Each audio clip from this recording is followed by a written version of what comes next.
First of all, I think Africa faces an identity crisis, and sometimes we do not seem to accept ourselves for who we are. And if we don't know who we are, then how are we going to find ourselves to see who we're becoming? You see, there are black people everywhere in the world. We're in America, we're in Jamaica, we're in Japan, we're in China, we're in America, and we're in England. But every black person that you find them tag themselves with another country. I'm black British, I'm black American, I'm Jamaican, I'm African American, Yeah. I'm this, I'm that. Yeah. So how many type of black people do we have in this world? That's the question I have for them first. You know, I've been to 17 African countries. I've interviewed a lot of young entrepreneurs and also people who have been in the entrepreneur business for so long. And I've been telling them that Africa is the future. People are saying I shouldn't say Africa is the future, Africa is not. But the reason why I say Africa is the future is because of both of you. Don't you think both of you makes Africa the future? You know, I think they don't know you. do you guys know him? I don't have to introduce him. What about this guy? Usman, you're laughing a lot today. It seems, have you tasted Ghanaian jollof already? Yes, I did, even this morning. Hey, do you know what Ghanaian jollof is? Which one? The fried rice. Ah, no, Ghanaian, I'm talking about Ghanaian woman, bro. All right. No, I mean, that's Ghanaian jollof. Welcome to Ghana, bro. Thank you. Do I have to welcome you to Ghana? Well, we're always welcome. But let me just, answer your question by re-asking it again. Africa is the future? No, the future is Africa. Hey, so what does that mean? It's just that Africa has been in the doomed for so long that when you put Africa in a sentence, the answer or the questions that comes out, it's negative, it's shambles, it's improhibitant, it's not accepted. So we have a hidden future that we're not supposed to tell the world that Africa is the future, but the world is supposed to find out that the future is Africa. Do you agree with him? Of course, I mean, 100%. For far too long, this continent have been portrayed differently, not just with people in Africa, but even with outsiders. It's as if there exists a particular brand of Africa that everyone have an idea about, and they tend to censor us only within it. So it is high time for us to see and show the world a different image. Absolutely. And this image of Africa is the future for the world, because whether we accept it or not, everyone across the world is going to run to Africa in order to survive. I mean, this is just an intro, which means that this video is gonna be good. I mean, it's all right. Let me know, Usman, you're from the Gambia. Yes. I mean, what happened to you? All of a sudden, I saw you everywhere. How did it happen, bro? I mean, thank you so much for that brilliant question. Usman is a young Gambian. I'm a student, and I believe myself to be a young scholar. So I share my perspective online, and people tend to appreciate it through the Black Set. Oh, Juliet the Black Set. Exactly. And how did you meet this guy? I mean, this guy is wanted in Ghana. You should have met me before him, man. How did you meet him? I mean, that is what happened when you have great brains out there. People tend to connect because we are good at doing things at an individual level, but it is high time for us to connect the dot all over the continent. He is an individual who could lead that genuine revolution that Africa needs in order to be there. I mean, I've been online looking into, perspectives, what he has been doing as an individual. His personality fits, but not only that, he have a track record of what development ought to be in the Africa that we all desire. Jacob Caesar, are you planning to start a revolution? Well, revolution, it's practically not started.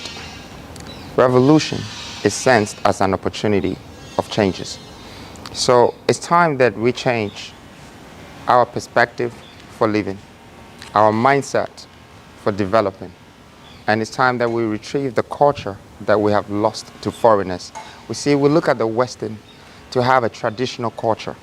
When we have a culture that we're supposed to build a system that envelope and control the economy, the systems, the development of our own nations, but yet we're always looking elsewhere, thinking that our culture is going to come from there, thinking that our help is going to come from there, thinking that our investment is going to come from somewhere else. Why do you sit on a gold mine and still look for gold? Why do you sit on a gold mine and still look for it? You're sitting on it. You don't have to be looking for people to come and show you that this is gold, this is oil, this is maize, this is that. Africa is blessed. It's blessed with different resources, different commodities, different stuff to be able to build our own sustainable economy and create a curriculum balance in our own economy, have a great state governance that will raise humanity with a different dimension. Africa is the UN. Africa is the only continent on this planet that you can have a white person as an African, a Chinese person as an African, an Indian person as an African, a black person as an African, Egyptian, Israeli, you name it. We are the real United Nations. But yet everybody's talking about unity. We can't unite ourselves with 10,000 different dialects. That's not going to work. The only way we're going to be able to unite ourselves is to be able to turn our own resources, our own minerals into production, into manufacturing, and industrialize our resources, our own commodities, and then start to build economy that will make us become sustainable with the global economy. If this is not happening now, then what is the problem of Africa? I mean, point it out. Look at education, look at leadership, look at the politics on the ground. These are all things that we need to revolutionize in order for us to get to where we all desire. I mean, it starts with what we learn in school. It starts with what we get in our heads. From there to the people that we should use as a reference point. Who are those Africans that are bold enough to stand and say, this is the continent, this is what we stand, these are the people we represent, and they see development for us. These are things that we do not see. And things need to change from the education system, from the leadership. And again, the models of development that we need to adapt. Many things have failed. In fact, this continent at some point is looked into as an experiment ground. And that is why when policies failed here, you know, it is worse for us, it is bad for us, but then people learn from it. They develop in the outside and we start to lose. So what we really need now is to make sure that we have the quality education in the school system, we have people with good leadership credentials, potentials, criterias in offices, but people with vision. Politics is not an entity where people just jump into to enrich themselves. I mean, people need to have a good track record in development. This is what I've been doing for a community.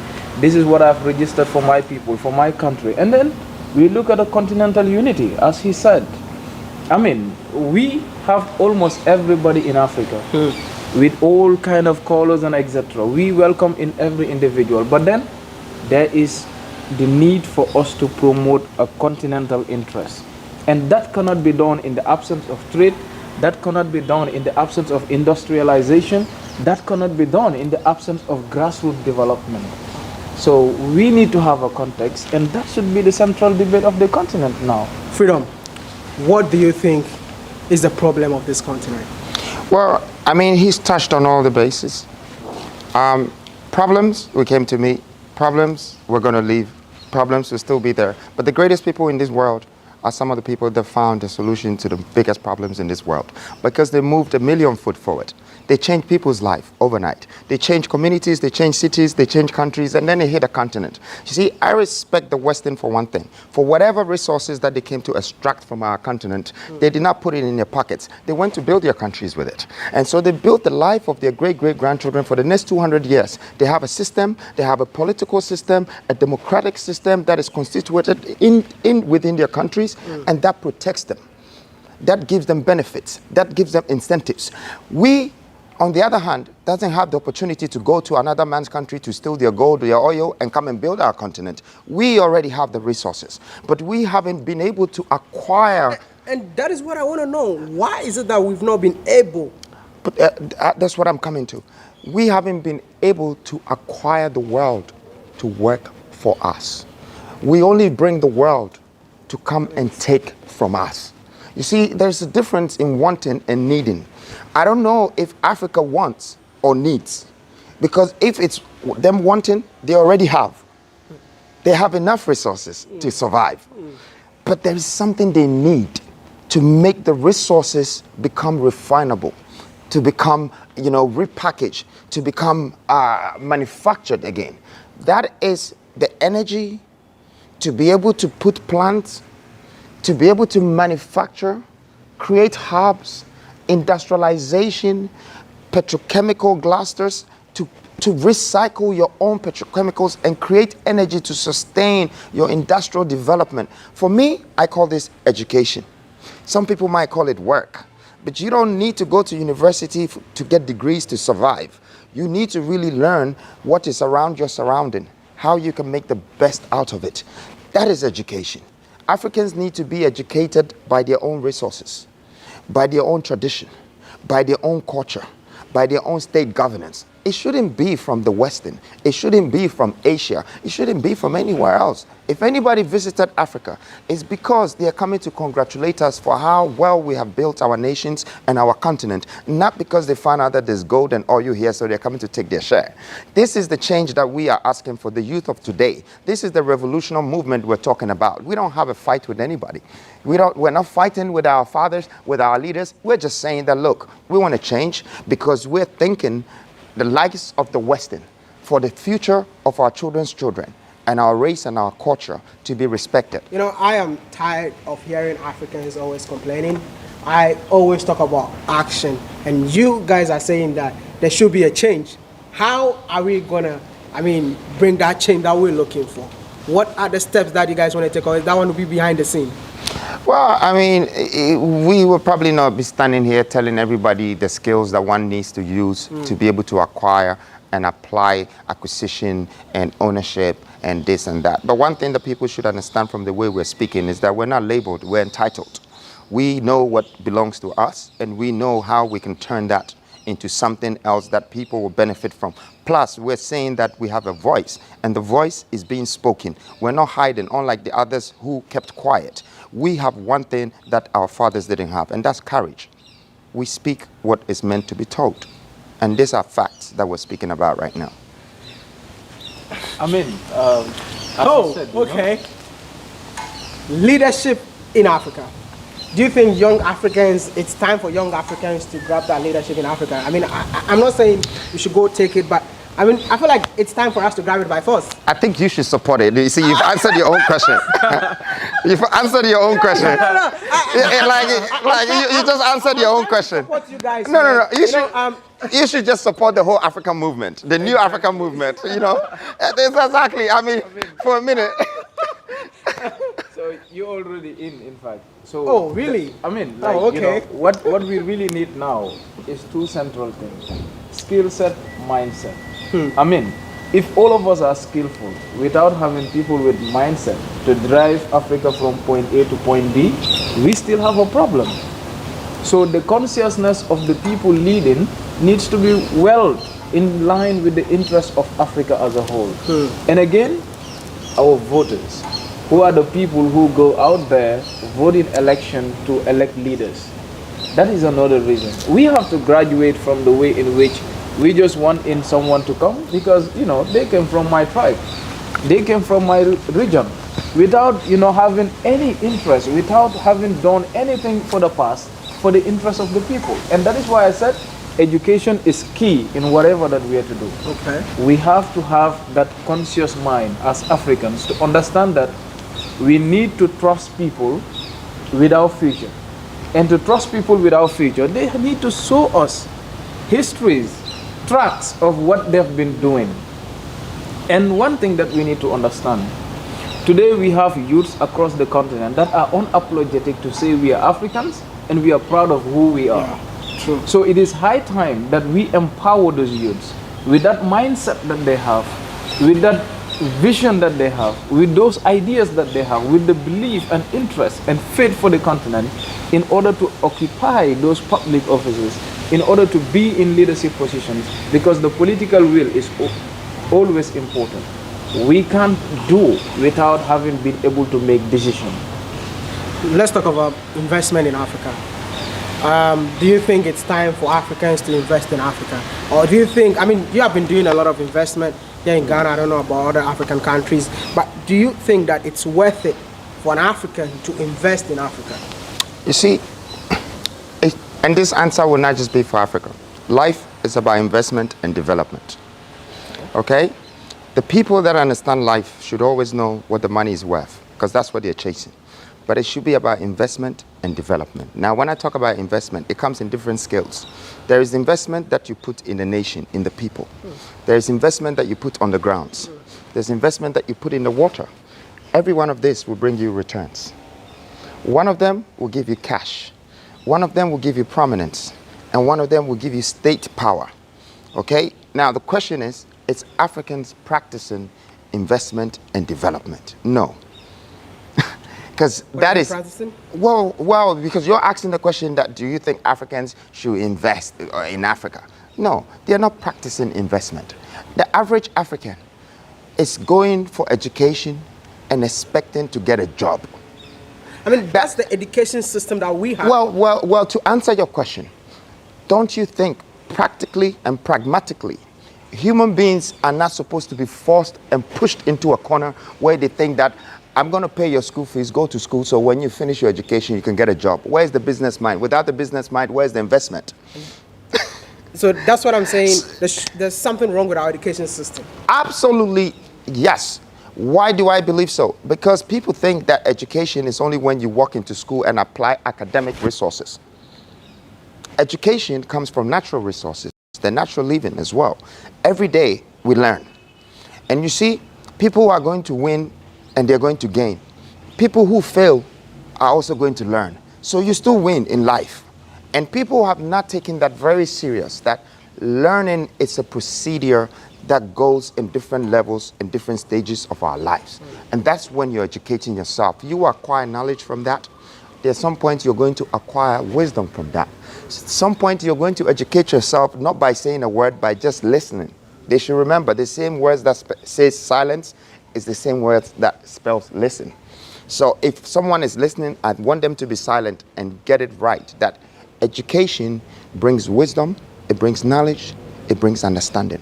The moment that you understand a product or a resource, the value of it, you take in someone like Rockefeller, when he understood the opportunity that he can get from just the oil that he was trying to drill, he became the richest man in the world.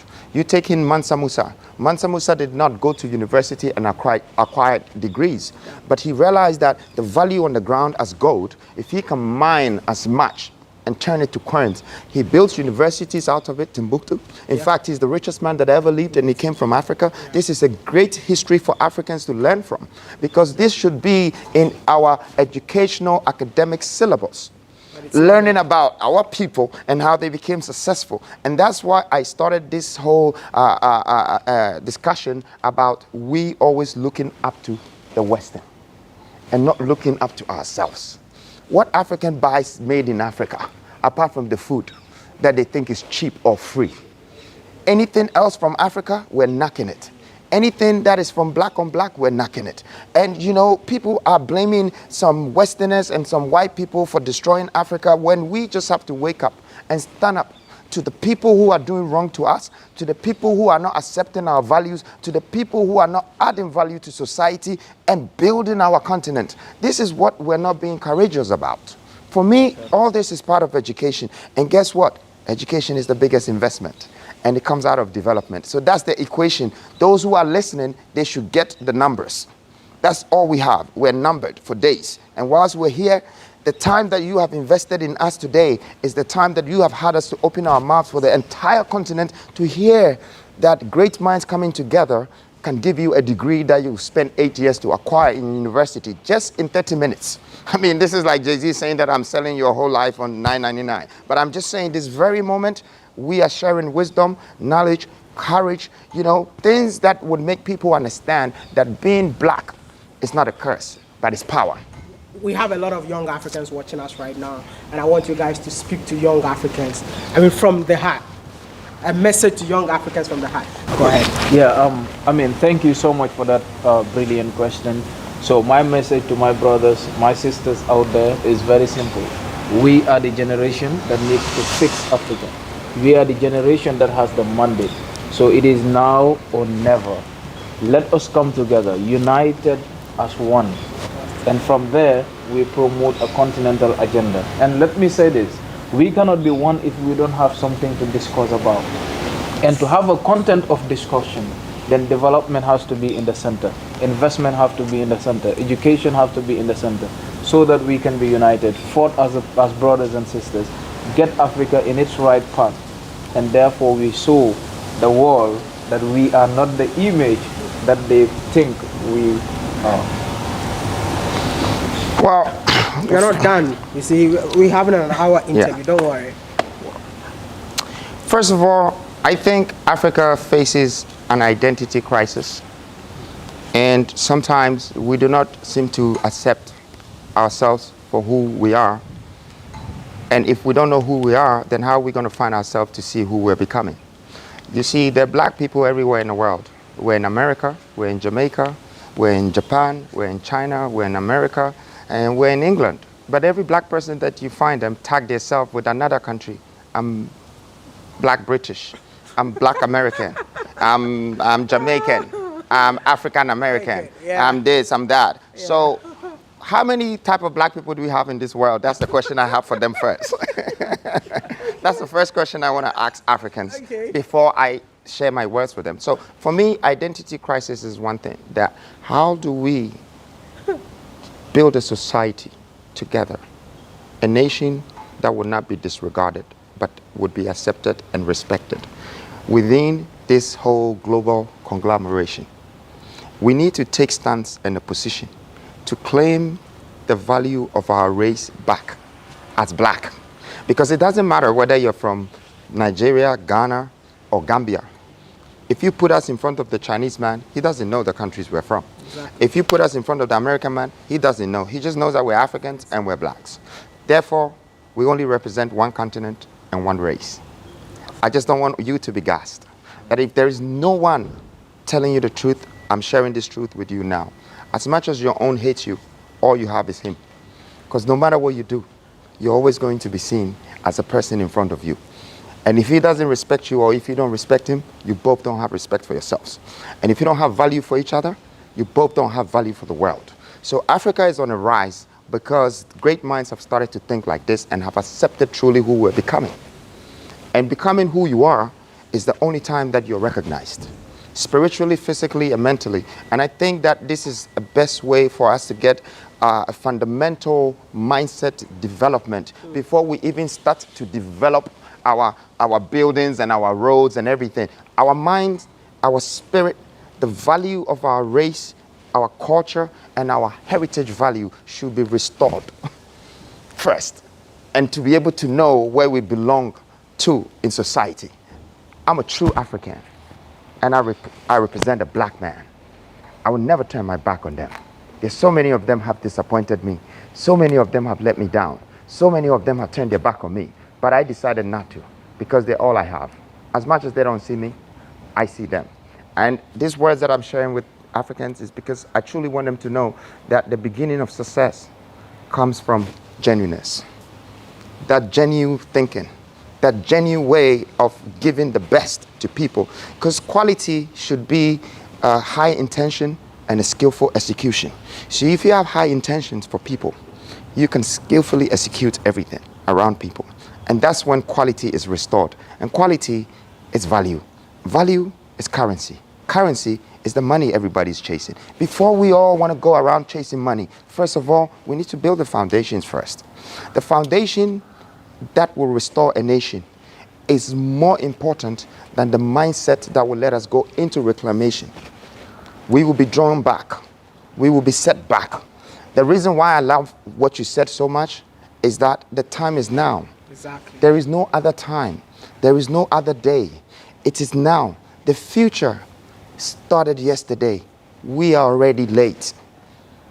So we should see that as the past has become so painful, historic moments, that pain should become the strength that draws us from our weakness and make today, the present, become a gift. So we can see into the future that what our fathers didn't do, we have to finish it. The dreams that they couldn't actually accomplish, we have to finish those dreams. The mistakes that they did, we have to learn from that. We've had some greatest leaders in Africa. We've had the likes of Kwame Nkrumah, the likes of Gaddafi, the likes of Mansa Musa and Nelson Mandela, and people that even the whole world is looking up to. But yet, we're refusing to adopt these spirits in our forefathers. And we are only trying to find faults amongst ourselves because we have labeled ourselves different. And I would like to end this by saying black British, black American, black Chinese, black whatever, and we don't know who truly we are as black. We're one. And we're the strongest color on this earth. And I say this with courage. Anyone that's listening to me, see, a black man can become Michael Jackson, from Michael Jackson to a white man. But becoming a black man again is impossible. And we are the only color that defines the color in the world. Anybody else have a different skin color, it's a black person. The Indian is close to a Chinese man. The Chinese man is close to the white man. The white man is close to whatever. We are the only color that differentiate humanity as in different species. And that alone is a warning from God, telling us that we are something special. Are we God's chosen one? Of course. You know why? No. You know why we're God's chosen one? Black people are the most disappointing, most perpetrators, most betrayal humanity on this planet. But guess what? We are also the most people that make God feel his existence on this earth. Because we worship him in the morning, in the afternoon, in the evening, Monday, Tuesday, Wednesday, Sunday. I mean, churches, pastors are becoming the richest. But you know why? It's because we have a belief in an omnipotency, in creation. But we're also sinners. See, the real fine-tuned definition of an Adamite is what an African is. I shall not, and I will. And I'll go through the pain, and I will go, and I'll suffer, and I'll still live, and I'll do it again. But you know, that's all about life. And what I'm saying right now, it's the greatest moment is today. Standing here and us sharing these words with the youth of Africa and letting them understand that this is a new beginning, this is a new Africa. Before I end this video, if both of you had one chance to change something in Africa, what will it be? Education system. And what about you? One chance, I'll go with him that, but I would define it in a way that I would like to change the mindset of Africans, which still boils down to education. Okay, the mindset, and I said it already, it's everything. The way you were raised, it's what you become. The habits you inherit in the beginning will make you in the end. So if your educational aesthetics is not good from the beginning, it doesn't matter how much luck you're looking for in this world. Success would always stay far away from you. So we really need to change the mindsets of our people. And that's why we're standing today as the youngest leaders of today, building the New Africa Foundation, the Freedom Movement, because we're speaking into the youth's mind, that the people who are coming up, the likes of the 10-year-olds, the 5-year-olds, the 15-year-olds, who have a few more decades to explore life. I believe my future is in the hands of those people. I don't believe my future is in the hands of an 85-year-old man who has lived future already, cannot build a future for me. He's wise enough to educate me, to take me through his experience and share wisdom with me. But to say that he's going to build my infrastructure, he's going to build this, he's going to build my educational system, this guy is really tired. And I know by the time I'm 85 too, I'll be tired. I probably will not be speaking like this, but I'll have more experience. So it's really time for us to invest in the youth, and the youth needs education the most.